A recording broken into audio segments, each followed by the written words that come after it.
mi nombre es Melania y os voy a acompañar en este curso sobre discapacidad intelectual y pluridiscapacidad. Soy maestra de educación especial y terapeuta ocupacional. A continuación vamos a hablar de las partes en las que se va a dividir dicho curso. Vamos a hacer una pequeña introducción sobre la definición de discapacidad y pluridiscapacidad, vamos a hablar de la evaluación y al final vamos a hablar de la intervención. Es importante hacer un buen abordaje y una buena intervención, pero para ello es fundamental saber cómo ha ido evolucionando el concepto de pluridiscapacidad a lo largo de los años, y más en el último tiempo. No os preocupéis porque vamos a hacer un brevísimo introducción sobre la definición, simplemente para sentar las bases, como os decía, sobre lo que es la intervención. Creo que es fundamental porque ha cambiado muchísimo y veremos que esto es importante porque ahora mismo el foco donde se pone es más en el contexto y cómo el contexto influye sobre las personas con pluridiscapacidad y cómo es el contexto el que tiene que hacer un buen abordaje para que haya una buena calidad de vida. La imagen que vemos a continuación es una imagen muy típica que vemos fundamentalmente en las redes sociales y que se difunde cada cierto tiempo. Esta imagen muestra perfectamente lo que es el sistema educativo. Yo diría que incluso lo que es el sistema social. Aunque se habla muchísimo de inclusión y todo el día tenemos millones de informaciones sobre lo que es la inclusión educativa y sobre lo que es la inclusión social, en muchísimas ocasiones esta imagen es lo que nos representa a día de hoy. Tenemos un sistema educativo que en la mayoría de las ocasiones seguimos con unos contenidos que tenemos que alcanzar, con unos estándares de aprendizaje que se tienen que alcanzar, donde el niño, si no los alcanza, no titula o no promociona. Por lo cual, cada vez más existen en las aulas niños frustrados, con muchísimos problemas de ansiedad, y más cuando hay una discapacidad. Eso requiere que haya muchísimo más apoyo y que los colegios de educación especial hagan una buena intervención. A continuación vamos a ver las partes en las que se divide este curso. En primer lugar veremos una definición sobre personas con discapacidad intelectual y pluridiscapacidad y cuál ha sido la evolución durante a lo largo del tiempo. Es verdad que nos vamos a detener mucho porque simplemente queremos hacer esta pequeña introducción, ya que el enfoque que vamos a dar durante este curso en cuanto a la evaluación y el abordaje va a tener muchísima influencia sobre la definición actual que hay de personas con pluridiscapacidad y la importancia que tienen los contextos y de las diferentes componentes y ámbitos donde se mueve la persona con pluridiscapacidad. De ahí la importancia de la definición. Luego haremos una parte de evaluación y cómo evaluar en cada uno de los contextos, la importancia que tienen estos contextos en las personas y cómo influye la calidad de vida de las personas y de las personas con pluridiscapacidad, pero también de las personas del entorno que les rodean. Y por último, haremos mucho hincapié sobre la intervención, cuando ya hayamos hecho una buena evaluación. La imagen que a continuación vemos es la típica imagen que podemos ver en las redes sociales, que de vez en cuando vuelve a circular y que habla de lo que es el sistema educativo y la inclusión social. En realidad, aunque parece que es una imagen obsoleta y que cada cierto tiempo vuelve a circular, es verdad que en muchas ocasiones el sistema educativo actual nos obliga a tener este tipo de calificaciones, ya que hay unos estándares de aprendizaje que hay que cumplir, hay unos objetivos por etapa y por edad que los niños tienen que cumplir. Y esto hace que en muchas ocasiones, aunque los maestros no queramos, los niños los tengamos que evaluar bajo estos criterios. ¿Qué supone esto? Supone que en la inclusión educativa o en los centros ordinarios los niños a veces están sometidos a estrés por no alcanzar estos contenidos y que el aprendizaje universal no sea siempre posible dentro de las aulas de un centro ordinario. Esto supone que en muchas ocasiones los niños acaban en centros de educación especial. Cuando llegan a los centros de educación especial, a veces estos niños tienen muchísimos problemas emocionales y hay que trabajar desde esos problemas emocionales, o que el ambiente no ha sido siempre lo estimulante que hubiese sido debido y aparecen conductas de una discapacidad muchísimo más grave o conductas disruptivas que están impidiendo el aprendizaje, por lo cual hay que tenerlo en cuenta y hay que tener en cuenta todos y cada uno de los contextos.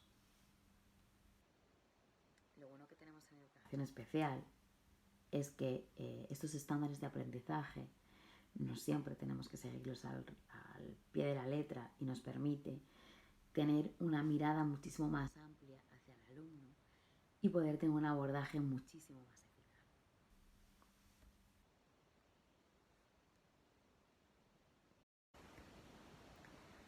Bueno, empezamos con la parte de la definición.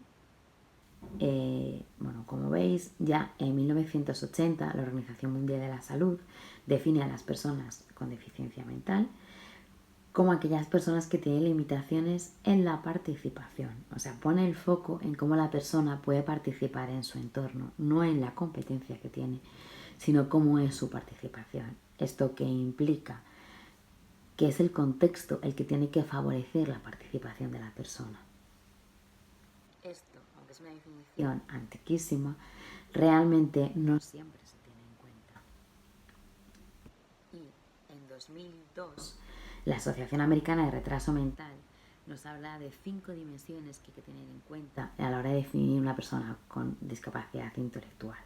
Cuando hablamos de habilidades intelectuales, es la capacidad intelectual pura y dura, como la reconocemos, y realmente lo que miden en muchísimos casos los test estandarizados. Es importante tener claro cuál es la capacidad intelectual de una persona, de un alumno, pero esto no es lo único que le define. También una de las dimensiones que nos habla la Asociación Americana de Retraso Mental es sobre las conductas adaptativas, es decir, que esa persona sepa comportarse en cada uno de los contextos de una manera adaptada y que tenga conductas adaptadas. Esto va a ser fundamental en nuestro trabajo porque es lo que va a definir que esa persona participe o no en cada uno de los contextos. En muchas ocasiones hablamos de conductas adaptadas, pero no tenemos en cuenta qué es lo que está disparando una conducta desadaptada o realmente qué está pasando tras una conducta desadaptada. Por lo cual, en este curso vamos a ver qué es lo que está pasando y cómo podemos evaluar cada una de esas conductas. Hablamos de estados de salud. Es verdad que nuestros alumnos pasan en muchísimas ocasiones por diferentes problemas de salud, muchísimas intervenciones quirúrgicas, y esto también limita la participación. Y esto también hay que tenerlo en cuenta porque nuestra programación se basa también en esto, en la prevención de problemas de salud y en cómo la persona se recupera tras un problema grave de salud. En muchas ocasiones nuestros alumnos tienen problemas crónicos que les van acompañando a lo largo de la vida y hay que tenerlos en cuenta y hay que trabajar mirando no solamente en el presente sino en el futuro y cómo esos problemas de salud les van a dificultar o cómo les van a impedir su participación en cada uno de los contextos, por lo cual siempre hay que tener la mira no solo en el presente, sino también en el futuro. Como he venido repitiendo durante, creo que el brevísimo tiempo que llevamos en este curso, es la importancia de la participación. Nosotros, como Colegio de Educación Especial, tenemos una gran responsabilidad en que los alumnos participen el máximo posible en su día a día y que participen a lo largo de toda su vida. A veces nos encontramos a personas ya de cierta edad en centros ocupacionales o en centros de día donde su participación ha sido mínima, porque aprender a no participar es demasiado fácil, por lo cual es nuestra responsabilidad que desde el colegio y desde edades muy tempranas las personas con discapacidad participen en el máximo posible de actividades de una manera muy activa, porque al final existe una indefensión aprendida que tenemos que evitar y nosotros somos grandes responsables de esto. Y por último, habla de los contextos. esto va a ser fundamental. Cómo los contextos condicionan la no participación, el que se desarrolle una buena salud y que esas habilidades sociales y esas conductas adaptativas y habilidades intelectuales puedan desarrollarse en mayor o menor medida. Por lo cual vamos a hacer muchísimo hincapié en cada uno de los contextos, no solamente el contexto aula, el contexto colegio, sino el contexto familiar. Cómo influye la familia en la atención de las personas con pluridiscapacidad. En muchísimas ocasiones el contexto familiar facilita o pone algunas trabas en nuestra función docente. Bueno, pues en este curso vamos a ver qué herramientas podemos utilizar para que existe un continuo entre familia y colegio, cómo puede participar las familias en el desarrollo de las habilidades que se trabajan en el colegio y cómo el colegio se puede adaptar a las necesidades que tienen las familias. En muchas ocasiones ese confrontamiento entre familia y colegio aparece porque cada uno tiramos de las necesidades que tiene el niño, pero desde un punto y un foco totalmente diferente. Y aquí vamos a ver la importancia de cómo el foco tiene que ser lo mismo y qué herramientas existen para que esto suceda.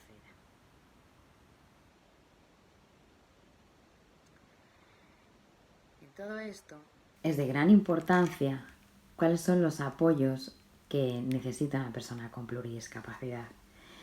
Es importante que tengamos claro cuáles son sus apoyos, qué nivel de intensidad necesitan esos apoyos, porque esto sí que nos va a hacer una mira, no solamente a nosotros como contexto educativo, sino para las familias, en que la consecución de ciertos objetivos va a tener o se van a ver mediados por la cantidad de apoyo y la intensidad de estos apoyos. A veces hay que tener claro que los apoyos deben ser de forma intensiva y extensiva, pero que no es el momento o que las circunstancias o los contextos no se los pueden dar.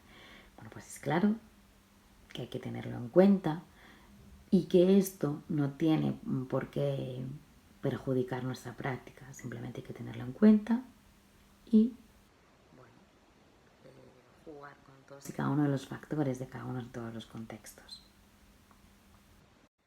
También cabe destacar que excepto en la escuela, donde este sistema de clasificación internacional de momento no ha aparecido, en muchos otros contextos donde los niños acuden a terapia, como puede ser esos centros de rehabilitación cognitiva, centros de rehabilitación física con fisioterapia, terapia ocupacional, sí que se manejan mucho en esta clasificación internacional de funcionamiento. Es una clasificación que se utiliza a nivel mundial, por lo cual sí que facilita que todo el mundo hable el mismo lenguaje.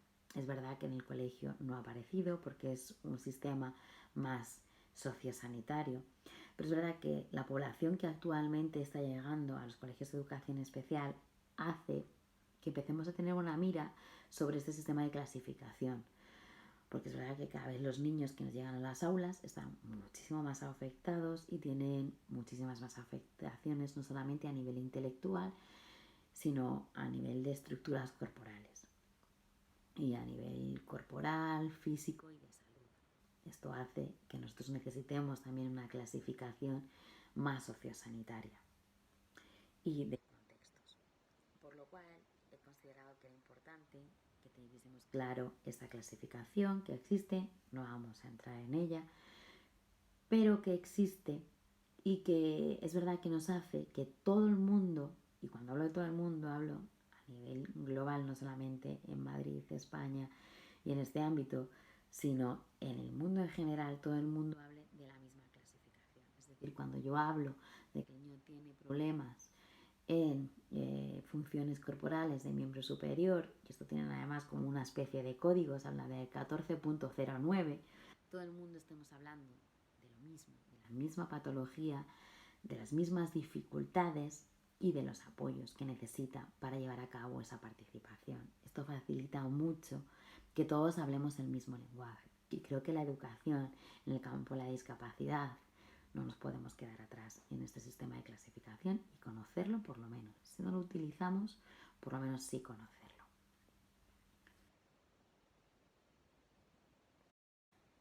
Y ya por último, en cuanto a definiciones, sí que vamos a ver una definición de pluridiscapacidad, que es la que estáis viendo aquí. Y bueno, realmente, y además en la actualidad aparecen más personas con pluridiscapacidad. El índice de nacimientos de personas con pluridiscapacidad ha aumentado y su calidad de vida cada vez es mayor. Por lo cual esto hace que nos lleguen a las aulas y cada vez de una forma muchísimo más temprana. Y que nosotros como maestros nos reciclemos para hacer un buen abordaje, una buena intervención de las personas con pluridiscapacidad.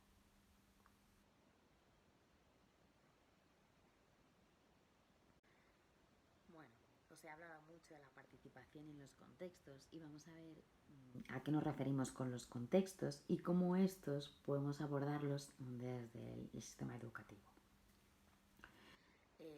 Existen muchísimos modelos de participación, hemos pasado por la atención centrada en la persona. Y bueno, existe un modelo que es antiquísimo, pero que ahora mismo está un poquito más de boga y que la gente lo está empezando a utilizar más, que nos habla de todos y cada uno de los contextos, que es el modelo ecológico de Bronfenbrenner. Es ir más allá de lo que es la atención al alumno y cómo podemos hacer que familia y escuela sean uno y que realmente se mire por desarrollar el máximo de las capacidades del alumno en cada uno de los contextos. Este modelo está basado en muchísimos paradigmas, ha ido cogiendo un poquito de cada uno de los paradigmas y tiene en cuenta todos y cada uno de los componentes del desarrollo de la persona con pluridiscapacidad o con discapacidad. Vamos a hablar de cada uno de los sistemas para tenerlo claro, porque luego realizaremos una evaluación de cada uno de esos sistemas y la intervención también vendrá dada por este modelo. Empezamos con el microsistema. Y el microsistema son todos y cada uno de los entornos en los que se desarrolla la persona. Dependiendo de lo que haga la persona en su día a día, veremos que hay un montón de microsistemas. Es decir, no solamente el microsistema es la familia, o puede ser el colegio, que es donde pasan estos niños la gran parte del tiempo, sino que un microsistema es cualquier terapia en la que puedan acudir o cualquier centro o cualquier persona de su entorno. Por lo cual es importante conocerlos, porque dentro de cada uno de esos contextos las personas va a desarrollar o va a poner en práctica cada una de las conductas que tiene aprendidas o se va a desarrollar como persona. Seguramente que en muchísimos casos os ha pasado la típica frase que yo creo que hemos oído todos en multitud de ocasiones, que es el pues esto en casa no lo hace, o pues esto en la terapia sí que lo está haciendo, o está empezando a hacer en esta terapia este tipo de cosas. ¿Qué quiere decir eso? No significa en muchas ocasiones que uno sea mejor profesional que otro, ni que el niño tenga unas competencias en un sitio o en otro. Significa simplemente que hay un entorno que estimula más unas ciertas cosas o una persona que estimula más ciertas cosas. Que la capacidad del niño de hacer esas cosas existe, pero que ese entorno lo único que hace es propiciar que aparezcan esas conductas. Esto es importante y lo deberíamos tener en cuenta porque en muchas ocasiones es simplemente una palabra, un entorno, una música, un input que hace que el niño tenga una conducta en un entorno que en otro. Por eso es importante conocer estos microsistemas, cómo se desarrolla la persona y qué conductas tiene en cada uno de los sistemas para que aparezcan lo que se conocen como transferencia de los aprendizajes, que es en educación especial nuestro gran hándicap. Es cuántas veces nosotros como maestros somos capaces eso, de impulsar un aprendizaje, pero eso no se transfiere. O en el centro de terapia en el que va el alumno, ha aparecido una conducta y eso se tiene que transferir para que participe en su contexto natural, donde más se desarrolla, que es el familiar, pero también se tiene que aparecer en el colegio. Entonces es importante pues eso, conocer estos microsistemas para poder conocer lo que es las transferencias de los aprendizajes. Vamos a empezar con lo que es es una transferencia de aprendizaje? Para que todos lo tengamos claro y tengamos todos una definición común. Según Gardner, hay dos tipos de transferencias de aprendizajes, que es una transferencia lateral, es decir, lo que sería, ¿no?, un sistema igual. El niño, por ejemplo, viene al colegio y estamos trabajando la escritura de su nombre, y en terapia también están trabajando exactamente lo mismo. Es decir, que son, bueno, situaciones semejantes al mismo nivel, que están trabajando los mismos objetivos. Y otra, una transferencia vertical. Bueno, pues precisamente que yo estoy trabajando en el colegio un determinado contenido y quiero que vuelva a aparecer en casa, ¿vale? Es muchas veces lo que hablamos de generalizar los aprendizajes. Bueno, pues en realidad son transferencias verticales, ¿no? No son sistemas que estén en paralelo, sino que uno tiene mayor complejidad que el otro. No es lo mismo que se desarrolle una competencia como es poner nombre o poner la mesa, una habilidad más básica de la vida diaria, en el colegio, donde hay un contexto súper controlado, con unas pautas muy controladas, a que luego ponga la mesa en casa, donde la complejidad es muchísimo mayor, porque hay muchísimos otros factores que no están tan controlados como puede estar en el colegio.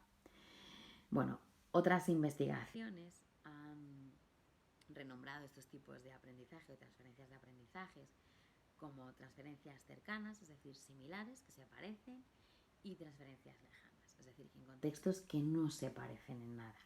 Es importante, como os digo, que esto lo tengamos en cuenta, ya que a la hora de planificar nuestra intervención y poder hacer una programación conjunta con la familia o con diferentes centros de intervención, tengamos claro cómo se van a producir esas transferencias de aprendizajes o generalizaciones.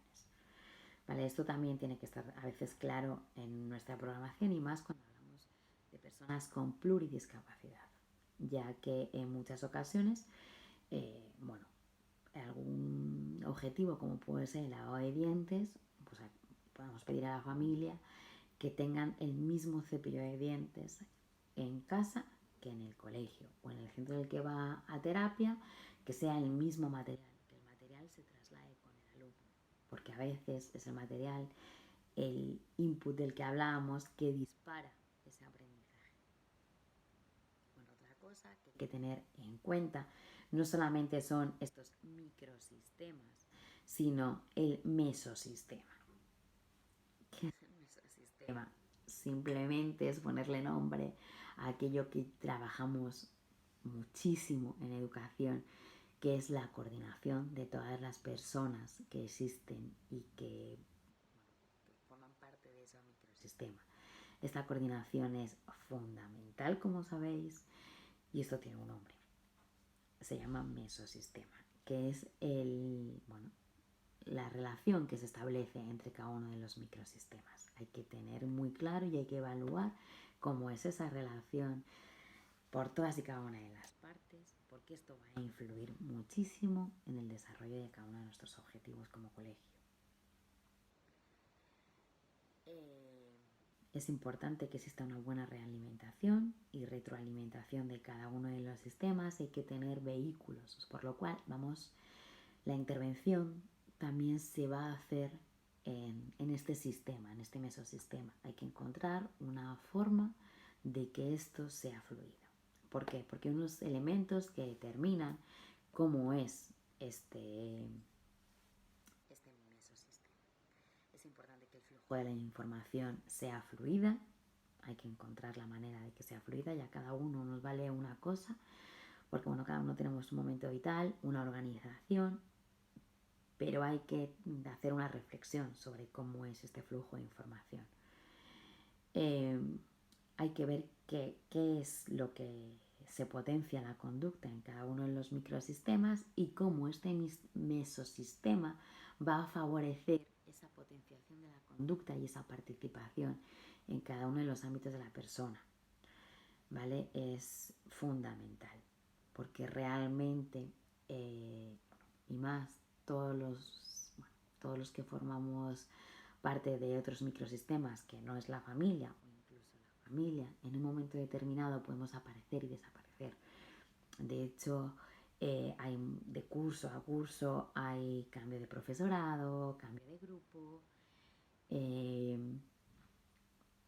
muchísimos cambios. Cuando van a terapia hay cambios de terapeuta, cambios de centro, porque bueno, al final hay un peregrinaje por parte de los padres de buscar la mejor atención educativa a sus hijos, el mayor desarrollo, y esto hace que existan muchísimos profesionales que vamos pasando por la vida de los niños.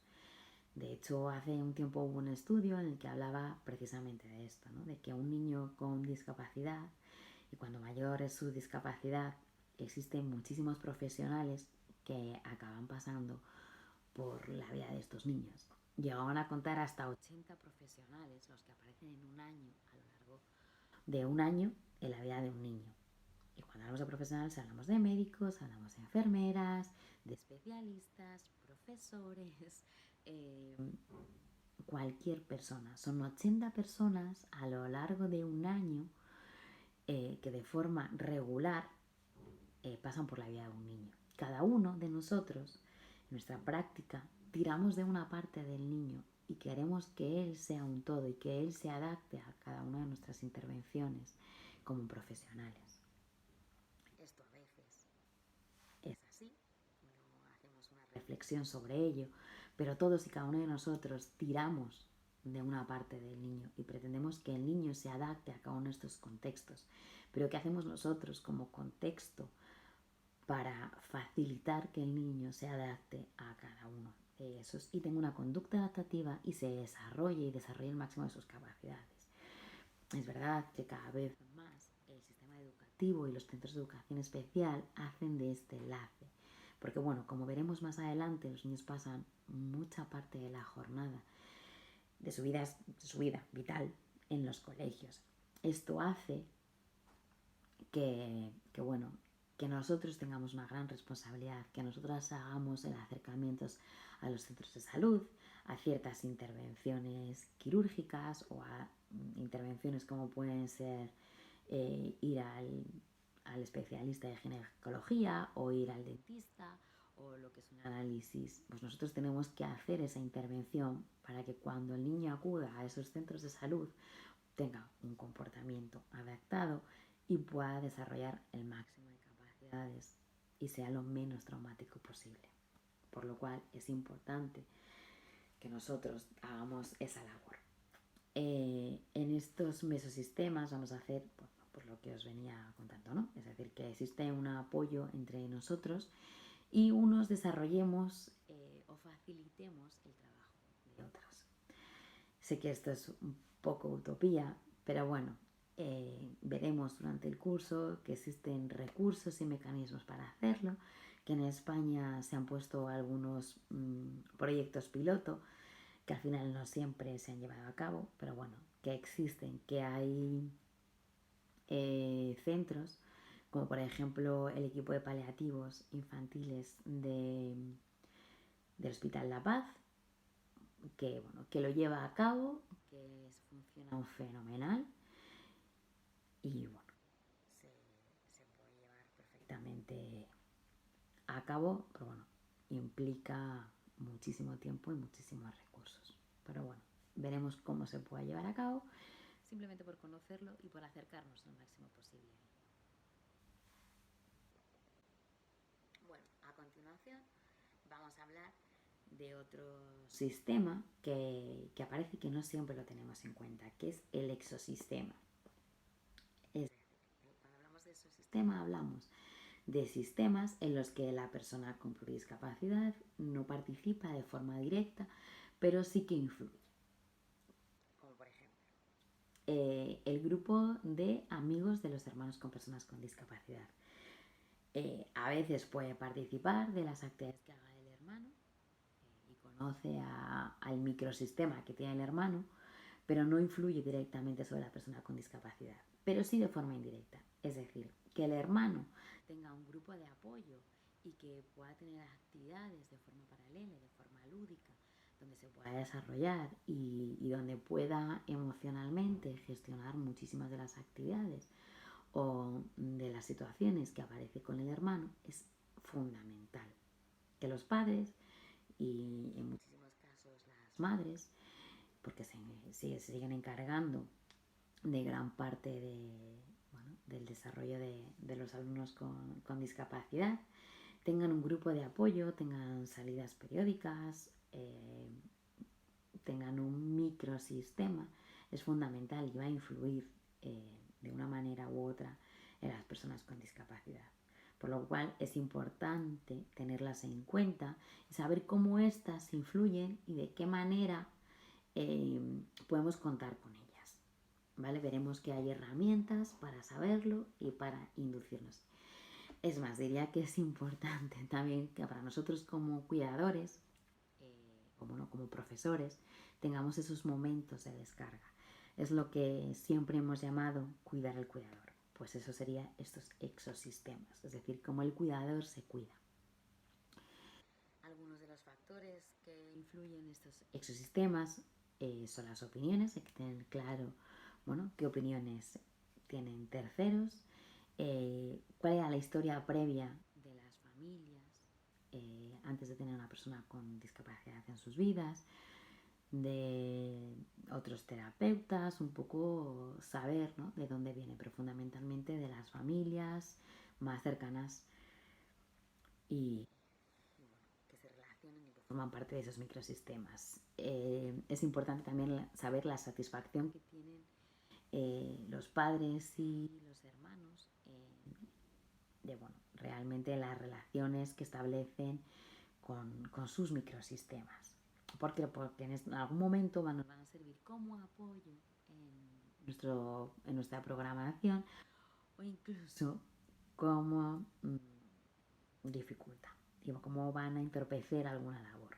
Seguramente en algunas ocasiones habéis tenido típico fin de semana en el que se van con todos los primos y ese fin de semana, cuando vuelve, pues los padres solicitan una tutoría o solicitan en el cuaderno una reunión o llegan a clase con un nivel de ansiedad bastante largo o grande, diciendo, que su niño no se desarrolla, que no está mejor, que es que claro, el objetivo que estamos trabajando, que necesitan a lo mejor más deberes, que los deberes siempre son los mismos y que al final su hijo necesita muchísimo más deberes y otro tipo de apoyos y empiezan a descargar un montón de ira que no sabemos exactamente de dónde viene y a veces viene pues de que el tío que ven una vez a cada mucho tiempo ha hecho un comentario con el que el padre ha conectado de una forma no sana y ha hecho que se disparen algunas ansiedades, que eso al final lo acaban volcando en el colegio como primer entorno o entorno más cercano.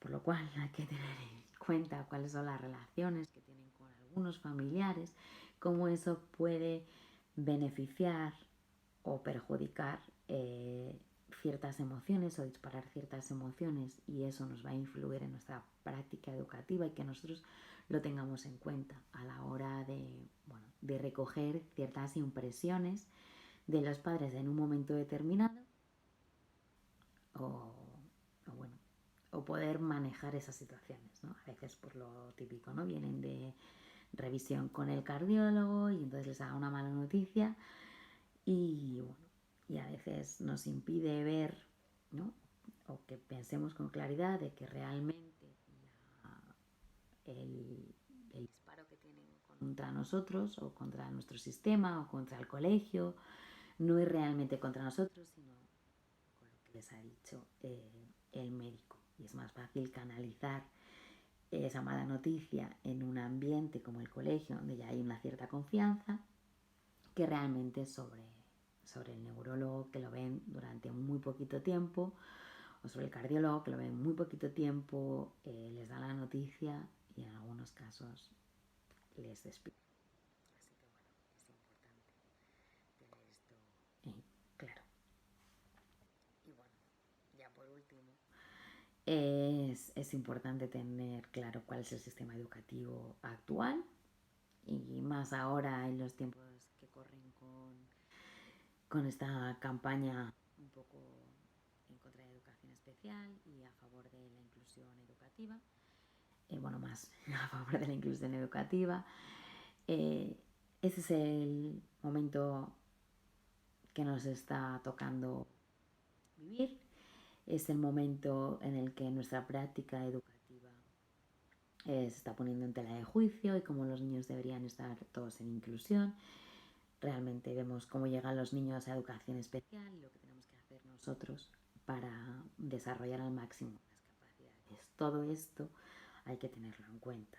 Y más en el momento actual donde no hay gobierno y no sabemos qué va a pasar con la ley educativa. No sabemos si va a haber pacto o no va a haber pacto en cuanto a una ley educativa que tanto tiempo llevamos pidiendo y que una regulación actual del sistema educativo de educación especial y de estos niños. Por lo cual, hay que tenerlo en cuenta y hay que planificarlo.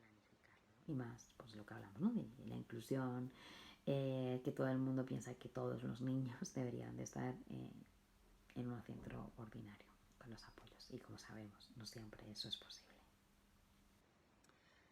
Bueno, pues como breve resumen, hablaremos de la atención centrada en la persona, que es lo que se ha venido desarrollando durante muchísimos años. Y es otra mirada diferente donde se tienen en cuenta otros contextos, que esto lo iremos viendo poco a poco en las evaluaciones y en la intervención. ¿Vale? Entonces, pues nada, de esta manera se acaba esta primera parte. Muchas gracias.